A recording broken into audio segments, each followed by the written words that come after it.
r/AskReddit. What's the worst financial decision you've seen someone make?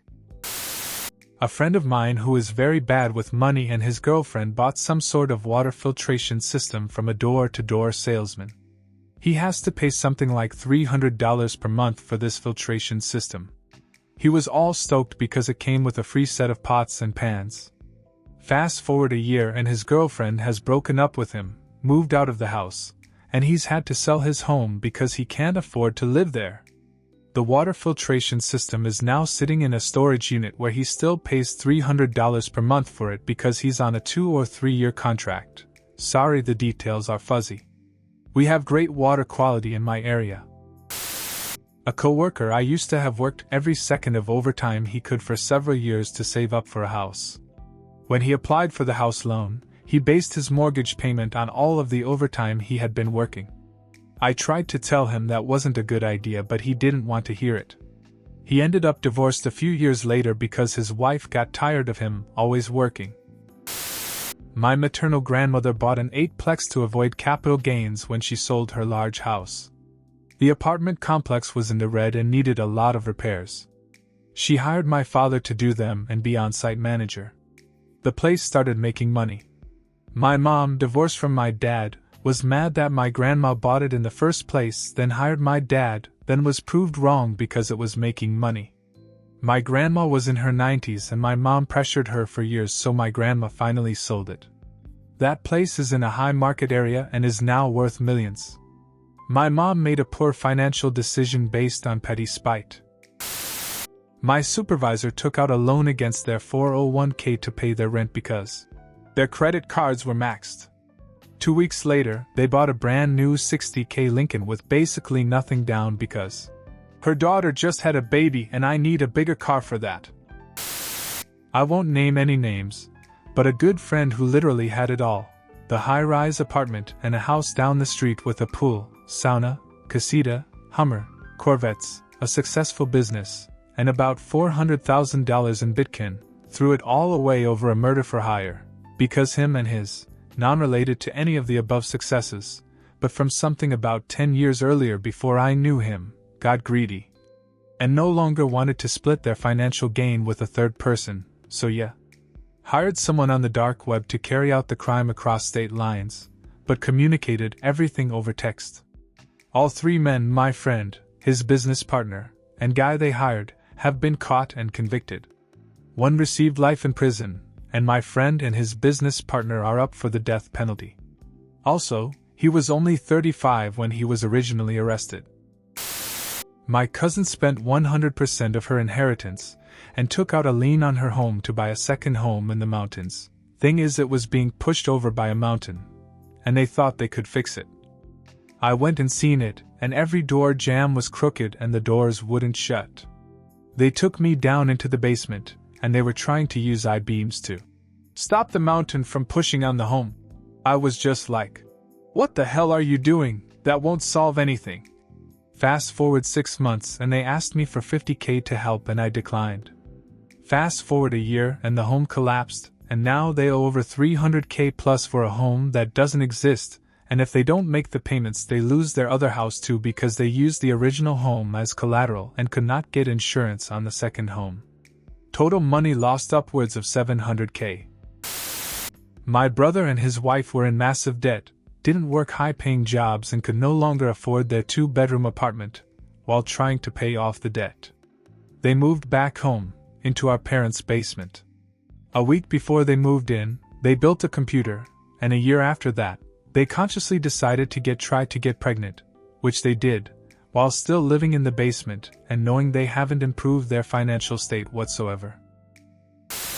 This older lady worked part-time in my kitchen. It was a fine dining, fast-paced environment. She would only work about 20 hours per week doing busy worky peeling vegetables, washing produce, etc. Tasks I knew she could handle and wouldn't get overwhelmed. Unfortunately, her husband passed away and she requested a few months off. I totally understood and said, take all the time you need. Let me know when you feel comfortable coming back to work, if at all. Take care, Barbara. 8 months later she contacted me for a job. I was more than willing to have her back in my kitchen. I nonchalantly asked her how she was coping with her loss. She broke down in tears. She apparently got a $500,000 insurance payout from her husband's death. Within those 9 months, she attempted to open a restaurant and sink every dime into the establishment. It went out of business in 6 months. She was now broke as an elderly lady having to go back to work. My dad worked for the UN and built up quite a good pension while he worked there. A good $400K. He left the UN in his mid to late 50s. Instead of looking for new work after leaving, he decided to move back to Venezuela, his home country, and just relax for a while.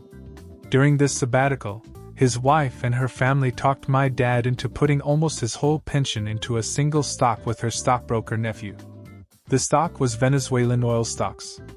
Maybe you have an idea how volatile the Venezuelan economy is, and how high inflation is there.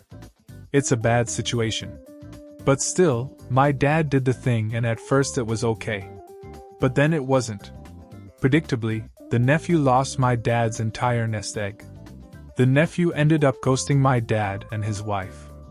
At this point, my dad tried to find new work, but because he was so close to retirement age, he couldn't find anything decent.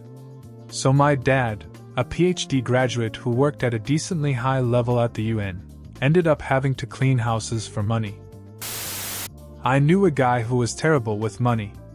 Worked in a warehouse but spent all his money on drugs and things for his controlling girlfriend. Then one day he came to me to show me his brand new car. Probably around $40,000 to $50,000. He takes me for a ride and starts bragging about how he took his pay stub to like 10 of those cash advance places and get $10,000 worth of loans and had been living like a king. It was as if he thought he found some sort of life hack. To this day, I'm not sure if he just thought he wouldn't have to pay it back or what. A couple weeks later, I learned he wasn't paying attention while driving and rear-ended a bus going way over the speed limit and totaled the car. Train wreck of a guy.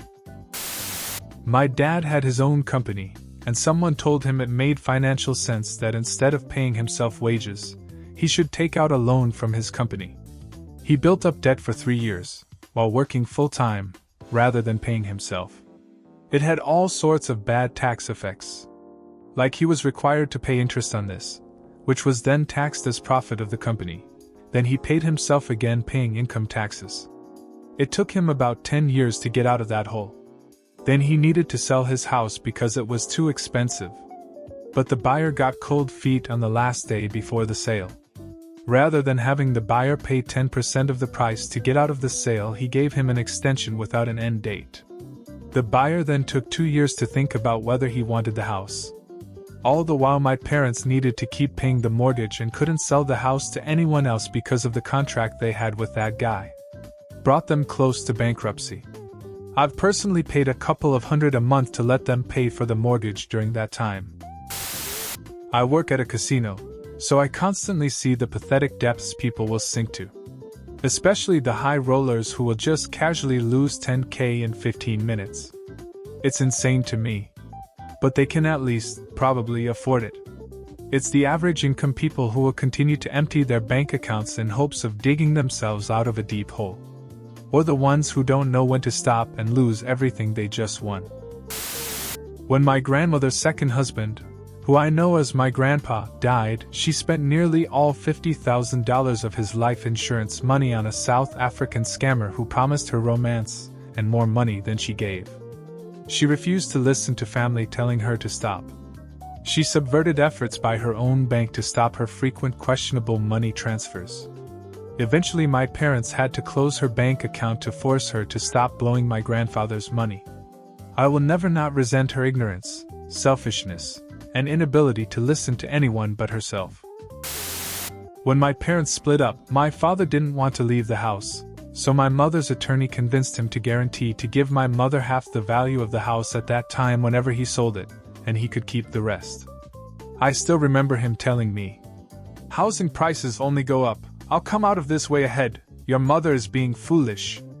This was 5 minutes before the big housing collapse of 2008. By the time he was finally forced to sell 5 years later, his share was worth about a nickel after having to give my mom half of what the house had been worth 5 years before. I think about this every time he complains about not having any money, which is basically every time he talks to me.